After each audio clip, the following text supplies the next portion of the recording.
Hello everyone, it's Dr. Wolfe here, and in this video I want to review the work from yesterday. So our ultimate goal was to write down the genotypes, as many as we could, for the trait of albinism. But first we have to figure out, is albinism even inherited? And if it is it dominant or recessive?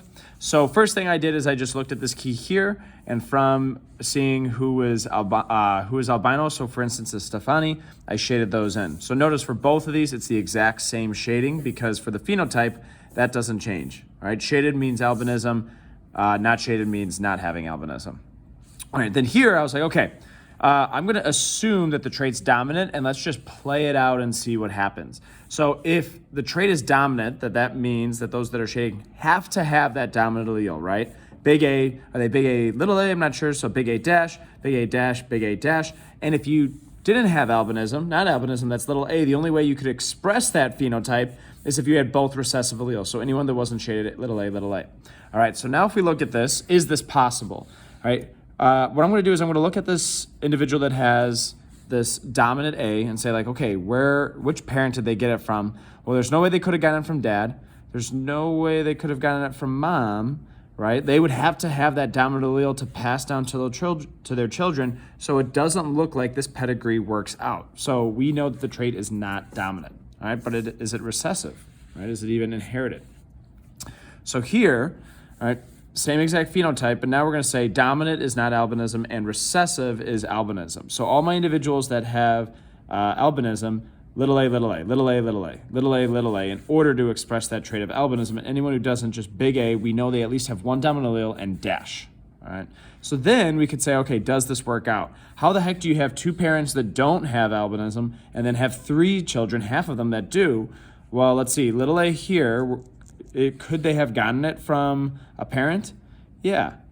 If we kind of go up here, even though this parent might express the dominant phenotype of albinism, they could carry the recessive allele that just doesn't show up in their phenotype. All right, same thing for this parent right here. So it's very possible that both parents just passed down this little a to Ruth, Estefania, and Kwan. All right.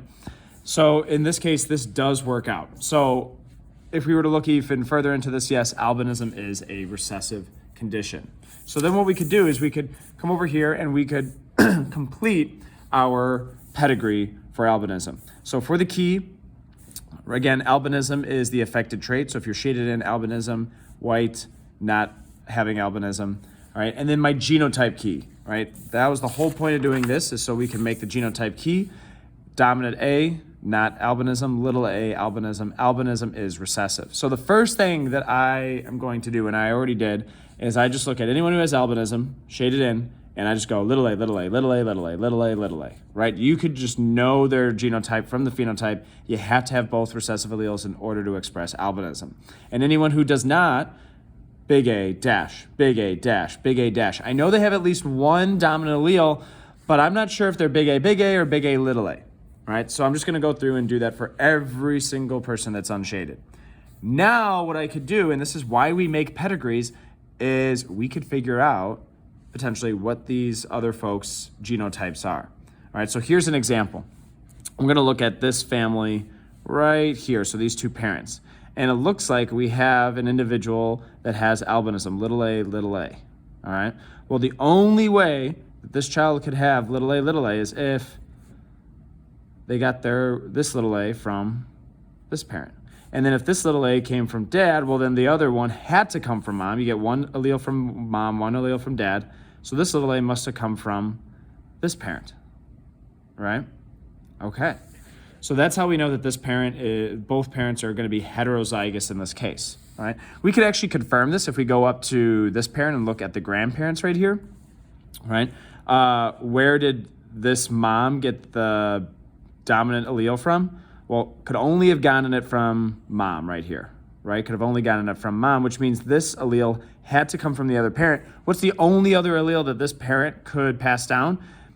A recessive little a, right? So that's another way we could confirm. We could look at the children, see what the parents must have been, or we could also do it this way too to confirm, all right? So if you guys head to my website, check out the key, you could see, all right, how I filled in the rest of these in terms of what is little a, and then also what's a question mark. So let me go over that real quick. So if we look here at these two children, is this also going to be dominant A, little a? Well, let's try to play out a scenario. We have to be certain that there's going to be a little a here in order to complete it. So let's just say this dominant A, did it come from mom or dad? Well, it could have come from either one, but let's just say it came from mom. So this one right here. So then here, this one had to come from dad. So did dad pass down the big A or the little a? It's a 50-50 shot. We don't know, right? So if that's the case, totally okay putting a question mark. It's going to be the exact same thing for this kid too. So again, check out the key for the whole pedigree. Thanks for watching.